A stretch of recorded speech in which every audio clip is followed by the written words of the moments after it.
Philly F.A.M.E. Philly F.A.M.E.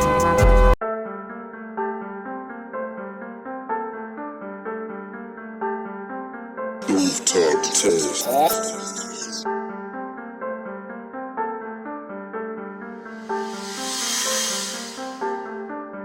Hey y'all, welcome to Philly F.A.M.E. TV. I'm your girl Dash, here with designer Daryl.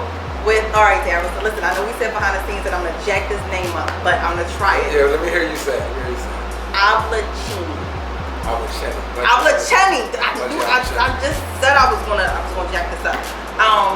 So I'm gonna let you introduce it because I don't want to jack it up again. My name is Daryl Austin, the CEO of Bungee Ablachini. We used to be known as Bungee Apparel, but now it's Bungee Ablachini. So I know I've been following you, like I said, on Instagram for a while. Back when you had maybe like 2 or 3 designs out as far as sneaker apparel. For those who are not familiar with you, just tell me a little bit about it. Well, I'm a sneaker designer. I started off when I was in prison. That's like what the big thing is. I actually didn't understand why it was such a big deal. I really didn't have nothing but time. So, and I didn't realize that I knew how to draw. So I just happened to sketch a shoe and came home and it caught fire. Even though it's a longer story than that, that's pretty much a roundabout of it. Okay. How long have you been into fashion, or was it just something that just fell in your lap? Nah, I used to rap.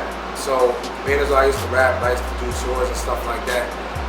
Fashion was like very significant in my life. I felt like whenever I touched the stage, I had to wear something that no one else saw before. Okay. So for me, fashion was everything, even though I was never a designer. Okay. But I knew what looked hot. I knew what I wanted to wear when I went out on stage. Okay. So did you just put pieces together on your own to make it your own look, or was it like you were designing your own clothes? Nah, I wasn't designing anything at first. I was just, picking up stuff that I thought was hot and just wearing on stage. Okay. It wasn't until I got to jail that I actually missed fashion, because every day you're wearing the same browns, you're wearing the same sneaks. And anybody that knew me when I was in jail, anybody that was at Graterford with me or at SCI Dallas, everybody knows I used to customize my stuff, like everything. Like if I had a pair of them fake Timberlands, I was painting them Jones. I'm gonna send y'all a picture of that too. That way y'all can see it. Y'all gonna see it with this video. But I had the custom Tims. I used to customize my sneaks, and I used to do all that before I actually tried to draw the shoe. So, but I used to try to always do something just to be different. Like even if I was in jail wearing browns, I had to do that. Even with the brown scullies, I would put my cardboard brim in that Jones, stitch the top up, had a brim in it.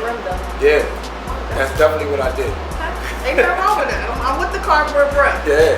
So, I know in a couple interviews in the past, and we spoke on this, that people always jump from A to G, but miss all the letters and the trials and tribulations in between.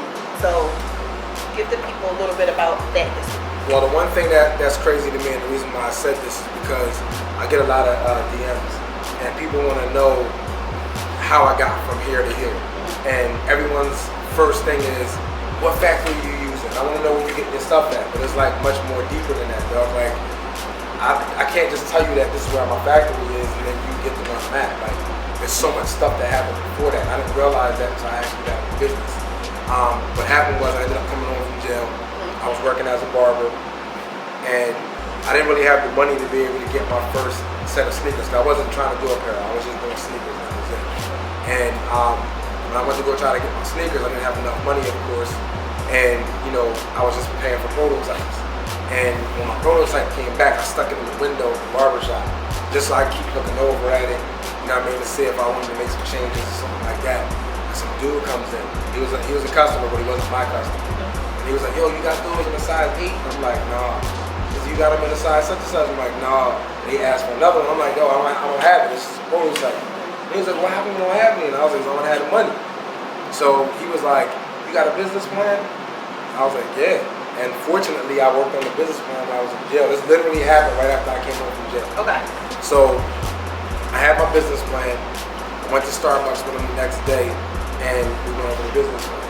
And this is all from just a customer coming in. Yes. Yes, just to get a haircut. And he wasn't even my customer. He was someone else's customer. Another barber's customer. He just happened to see my window and made my sneaker in the window. Okay. So he was like, you know, y'all, I'm liking this. Like after like the second page, he was like, so you only needed 7,000? I'm like, yeah. He's like, I'm gonna give you 14. So I'm like, all right, man. Like I need that. Like that's what's up. But can you finish reading the business plan? So he read a couple more pages and he was like, I'm gonna give you 21,000. I really like this, 20,000. So I'm like, all right, cool. But can you finish reading the rest of the business plan? By the time he got done reading the rest of the business plan, he gave me $50,000. And it wasn't just talk. Like I'm thinking, nobody give me anything. Like, I've been in the streets, I've been hustling. Nobody ever gave me anything. If anything, I was always getting, you know, people trying to get over on. Right. It was never anyone trying to give me anything. So at first, I didn't think it was real. And then, like the next day, he was like, "Yo, what's your business account so I can borrow the money to you?" So I had to run and go get a business account because I had everything else in order, but I didn't have a business account. So once I got that, he wired the money right over to me, and that's when everything kind of began. But the thing that's crazy is, I didn't have my stuff in order. So it was like, I didn't know anything about, like, all right, for example, when I got the prototype, I wish I had the sneaker, as a matter of fact, the sneaker's up there, but I got a sample of it. The prototype was perfect. When I put the order in, they ended up giving me like all this extra padding on the back, and it was like, they just tore the shoe up when I actually got the real order. So now I got 500 pair of sneakers that don't look like they elephant feet joints. Like I'm like, yo, what am I? And I couldn't get my money back because I was going through China at the time, and it was like I paid them up front. So by the time I got the sneakers, it was like I can't even say anything about what they did. I just got to take it. That's why I probably still have about 300 pairs of them.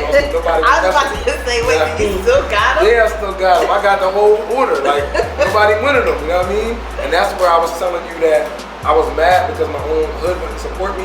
But then I'm like, how can I get mad about my hood not supporting me when them joints is trash? And that's when a lot of people be asking me, like, you know, got a clothing brand and my own hood don't support me. It's like you trying to go at people that's buying Gucci, Balenciaga, Dolce & Gabbana, and you coming with the cheap shirts. Right. You got the cheap hoodies, it doesn't work. So after that ended up happening, I spent a lot of that $50,000 on stuff that I didn't know I was gonna have to. So, for example, I didn't know anything about customs. I didn't know anything about customs tax. I didn't know anything about taxes being on it. I didn't know anything about any of that. So when they told me the price of the shoes, I thought that was it. I didn't know I was gonna have to pay for a truck to go from their factory to the port. I was gonna have to pay for, you know, the vessel to come over by sea. Then I was gonna have to pay a trucking company to go pick the stuff up and then bring them to me. So now we talking like another $20,000 on top of what I already spent, which I didn't know I was gonna have to spend that. So again, when people ask me who my factory is, it's like, dog, if you don't have like a minimum of 50 grand, you're not gonna be able to do what I'm doing. You know what I mean? That's at a minimum, you know what I mean? So fortunately, you know, the dude ended up looking out for me, but it just didn't work out. So what happened was, I'm sitting there with these sneakers, I can't sell them. And in the process of me getting the sneakers done, and then in the process of me trying to figure out what I'm gonna do, I was that dude that was going down Fifth Street, pressing my joint on the front of the thing, and I'm running around selling the hoodies. And I didn't understand why the big ballers wasn't buying my stuff. I was getting mad, like, yo, you know, we used to hustle, you don't even wanna, but it was because the stuff was cheap. You know what I mean? You watch that joint, you get the little balls on them and all that. Like, I went through that, I went through all them phases, like, you know what I mean? So, after all that happened, we sit there watching the Super Bowl parade. You know what I mean? Philly won the Super Bowl or whatever, and they won the parade, and the parade was going on. And we're in the barbershop. I'm basically broke. We don't really have any more money left. You know what I mean? I got 300 pair of sneakers that ain't selling. You know what I mean? I got hoodies with balls on them. You know what I'm saying? And it's like, I don't know what I'm going to do, man. Like, I'm done. So we're sitting there watching the parade, and one of the customers in there was like, yo, like, if somebody has some Eagle stuff for sale right now, they gonna kill them. And as soon as he said it, a light bulb flashed, like, yo, I need to make some Eagle sneakers. And I can get them joints made before the first game after the Super Bowl. So I went and I got them done, and then I waited until the first day of the game, like the first game. And I noticed, like at 6 o'clock in the morning, Fox 29 was doing a pep rally. So I'm like, I'm going down Fox 29, they standing out front, it's hot, you know what I mean? I'm going down there with a bunch of boxes of Eagle sneakers to see what I can do. I went down there, I had about, I want to say like 95 pairs or something like that. I sold all of them. When I came home, I didn't have nothing left. So wait, where did you get those sneakers from? Yeah, I ended up ordering them, but what I did was, since I got screwed on the first one with customs and all that, I got them flown over. So it took me I had to spend an extra couple dollars, but I got them here and I avoided customs, I avoided customs tax, I avoided all the extra stuff. I just didn't flown. So and it wasn't like I was trying to get over, but I couldn't afford it. You know what I'm saying? Right. So what happened was I ended up, getting that back, and then I ended up going to Fox 29 with the shoes. And when I got out front with the shoes, as soon as I pulled up, I pulled one out, and it was just, it blew up, man. Next thing you know, the news anchors was coming out like, yo, what is this? I'm on the news now. People catching buses down there trying to grab them. So I just posted up, and then after I ran out of time over there, because like everything was like kind of simmering down, I went over to the stadium. That's where I finished. You know what I mean? And once I ended up doing all that got me the notoriety to be able to do what I needed to do outside of that. And then I was able to go to like better factories. I ended up going to Vegas to a couple trade shows. I found manufacturers out of Italy, Turkey, and Pakistan that were really good. And I found out where like a lot of the major brands were going.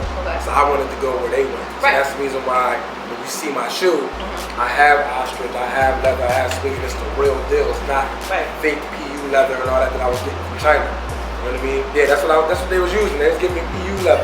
Polyurethane leather. I was about to say, what is PU leather? Polyurethane leather. I feel horrible. And it's like, when people see that, they know something's not right with the shoes. You know what I mean? So after I ended up doing that and I got better quality, that's when I ended up running into my investors. And that's a whole other story. So your networking pretty much just started from you being in the barbershop, making up your prototype, coming in, and just a random customer's like, yo, let's do business. That's a crazy ass story. What is even crazier is the fact that you're like, listen, all I need is this 7. And he's like, don't even worry, I give you this 50. Yeah. And if he would have gave me the 7, I wouldn't have been able to do it because I had to pay an extra 20 on top of what I got. Right. Because of all the taxes and stuff. So luckily he gave me that extra bit because I wouldn't have been able to get them. You know what I mean? So it was crazy. And then I have the boxing sneakers on one day. I went to the barbershop. Matter of fact, you said you remember them. Yes. I had the boxing sneakers. As soon as the camera turned around, that was one of the first sneakers. The black, white, and red ones. Yeah. So I'm gonna tell you how crazy that this story was. I actually had them. I had them different pair. I actually had them the ones down there with Gator on the top. So when did you come out with these? They were one of the first ones that I got in that order with the 50,000. So this is when I started following. Yeah, this is polyurethane leather right here. This isn't real leather. You see? Can you feel the difference? But you definitely can feel the difference. Yeah. Like this is like plastic. Like that's not. So this is when I started following. I don't know how far back this is. That's the very beginning. Okay. Yeah, that's the very beginning. From the very beginning. Yeah. This is when I was like, oh, I like this because I was old. Everything kind of like fell into my lap because I feel like I was supposed to do this, even though I didn't think I was ever going to do it. Right. So I'm in the barbershop cutting hair. I got those sneakers on, but I had a different color on. And one of my homies coming in, he's like, yo, them sneakers is crazy. I'm interviewing Bernard Hopkins tomorrow. I'm going to see if he wants you to come. So in my mind, I'm like, I was just at Greater for like a year and a half before I got switched over to SCI Dallas. And the mural of Bernard Hopkins was in the gym. So I was seeing this dude's face every day in the gym. So I'm like, hell yeah, I want to meet the dude that I was looking at every day. Right. You know what I mean? Because I really wanted to know like how he made it out of jail to him being a millionaire right now. Right. So he was like, look, give me whatever it is you want me to wear. I'm gonna put it on. You take whatever videos, photos you want. I got you. That's how, like, no matter what anybody says about B-Hop, he a real one. Because, like, he looked out for me. Like, crazy. He looked out for me. So that gave me the platform to be able to be like, Bernard Hopkins is wearing my stuff. Check it out. And then we started branching off into the boxing ring. But the whole time I was worried because I'm like, this is polyurethane. This ain't nothing. These dudes is wearing these Jones in the ring, and I'm just like, So it was funny because I remember Bernard like bought a pair, and he bought like 3 pair for other boxers. And as time progressed, I started to see these Jones all bent up like this. Like, I'm like, yo, them joints, they not made for boxing, man. I appreciate y'all trying to support me, but y'all got to wear them in fashion. They not, you gotta wear these like once a week. You can't wear these every day working out. This ain't gonna work. So anyway, after that ended up happening, you know, man, B-Hop, we like family members. It's like my uncle now. Like I talk to him every day. You know, he's been a mentor of mine, and everything just kind of went good for me after that. He helped me get the Fox 29 interview that I got the first time, and when me getting that exposure on Fox 29 the first time, that's what helped me get to my next phase. Like that's pretty much it. So it's like, and then the one thing, one of my guys was like, I think you need to look into getting some other investors. You know what I mean? And I'm thinking to myself, I didn't say it to him, I'm thinking to myself, like, I thought y'all was the investors. Like, what's going on? So now I'm paranoid. I'm like, okay, he's telling me that I need to get some other investors. So now I gotta have a plan A, B, C, D, and E. Right. You know what I mean? If I really want to make this happen. So during COVID, you know, we still made sure that we kept it like this place right here, but we wasn't really putting money into anything else. So what I was doing was I was just creating, just coming up with all these different ideas, and you know, the 3D shirt, like what I have on right here, we was just coming up with different ideas. And probably about like 8 months later, which was probably like October or something like that, November possibly, one of the investors was like, yo, we need to go down there and see what he's doing. And that right there was my big break, because I don't really know, I don't want to put words in their mouth, but I don't really know how much further they were going to go with me when COVID hit and shut everything down. And when they came down, they was blown away with everything that I had. And that's when they was like, look, we got to put this out. Right. And then that's when everything started to happen. So then probably about a month or so after that, that's when the big release happened. When I say this to a lot of people that I interview, the mentality of Philly, whether it's fashion, whether it's entertainment, whether just artistry, period.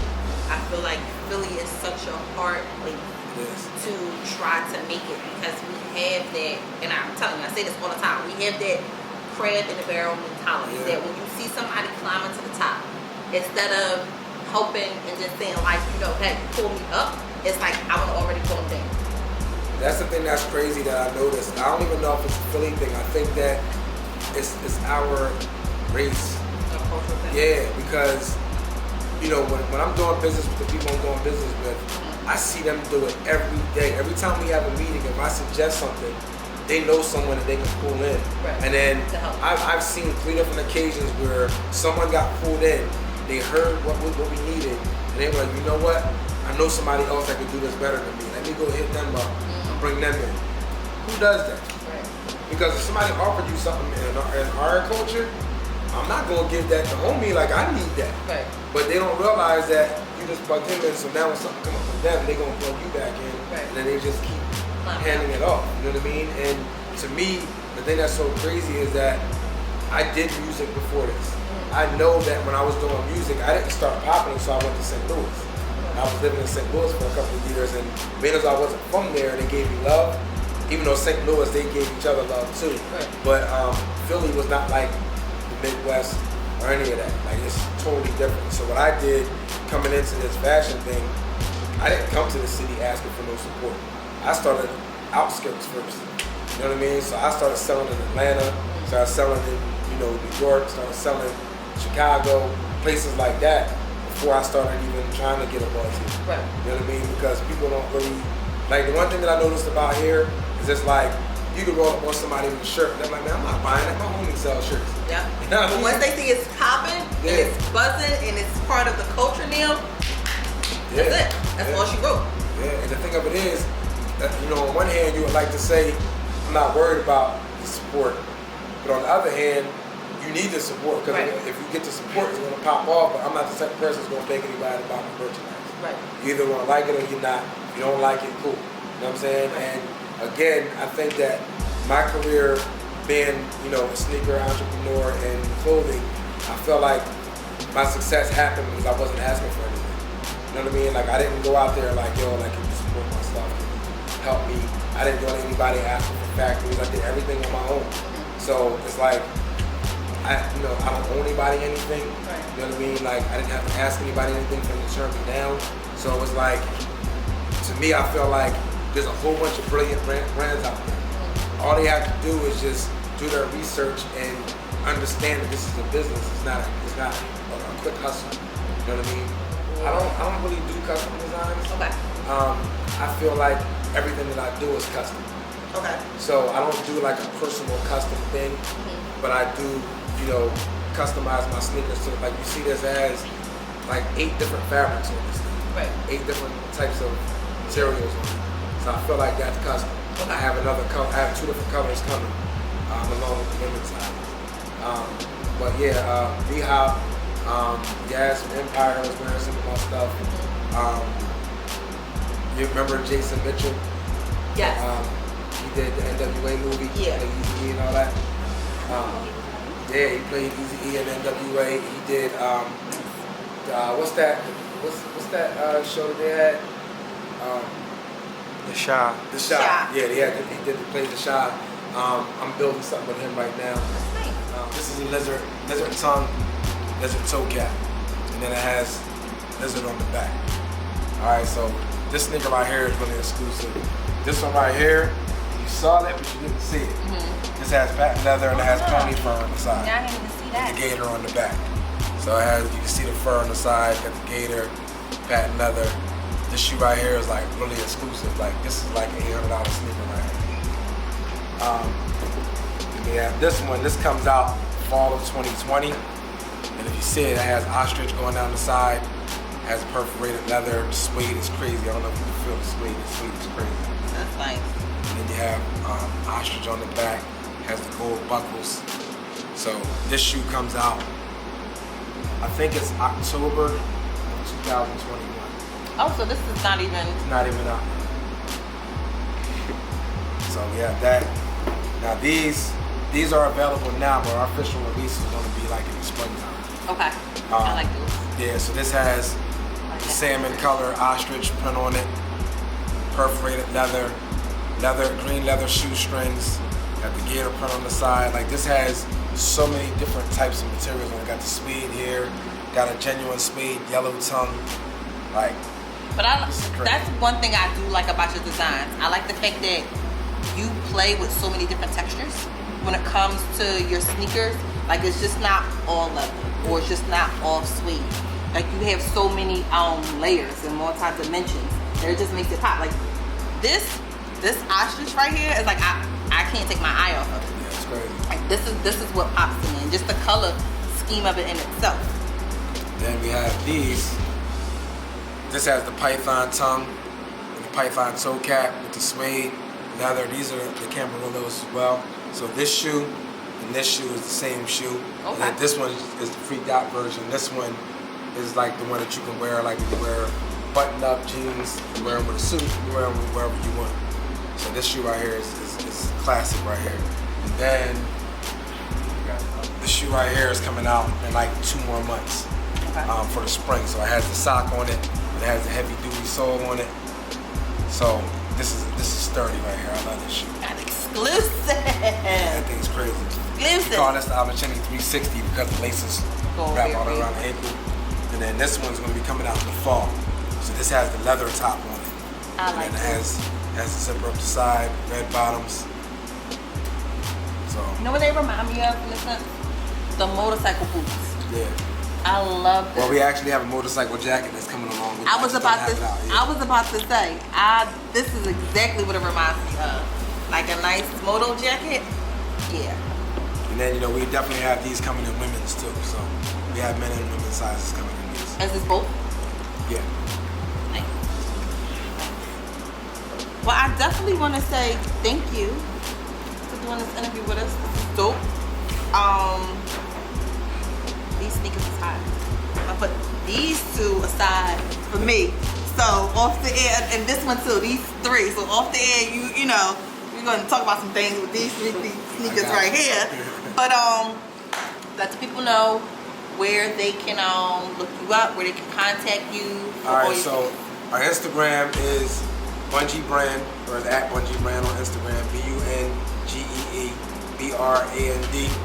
at Bungee Brand. Our website is bungeebrand.com. And then you can follow me also on Facebook. I have 2 different Facebooks.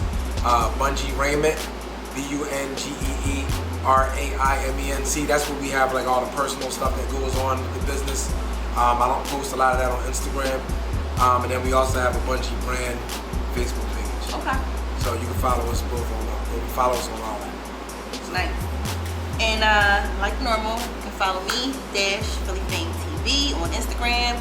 Make sure you follow our YouTube page, Philly Fame, and then also you can follow us on IG, Philly Fame TV. Yeah. We out. Yeah.